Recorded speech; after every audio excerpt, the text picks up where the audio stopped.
Senior heroine Samantha ఇంట విషాదం చోటు చేసుకుంది.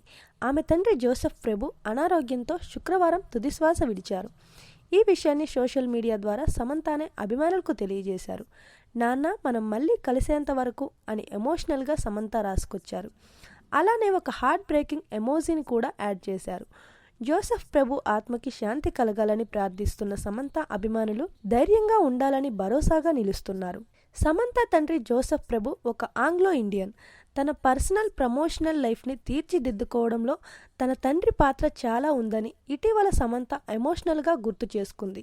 ఇప్పటి వరకు జోసెఫ్ ప్రభు ఏం చేస్తుంటారు, ఎక్కడ ఉన్నారు అనే విషయాన్ని సమంత గోప్యంగా ఉంచుతూ వచ్చింది.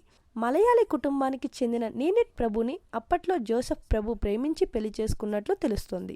సమంత స్టార్ హీరోయిన్గా మారిన తరువాత తల్లిదండ్రులకు అన్ని సౌకర్యాల్ని కల్పించిందట. జోసెఫ్ ప్రభు మరణానికి కారణాలు ఇంకా తెలియాల్సి ఉండగా గత కొన్ని రోజులుగా జోసెఫ్ తన భార్యతో పాటు చెన్నైలో ఉన్నట్లు తెలుస్తోంది. సమంత తండ్రి పార్థివ దేహాన్ని చూసేందుకు అక్కినేని ఫ్యామిలీ నుంచి ఇప్పుడు ఎవరూ వెళ్ళకపోవచ్చు. డిసెంబర్ 4న నాగచైతన్య, శోభితా ధూళిపాల వివాహం జరగనుండగా ప్రస్తుతం పెళ్లి ఏర్పాట్లు జరుగుతున్నాయి. హల్దీ ఫంక్షన్ ఫోటోలు కూడా బయటకు వచ్చాయి.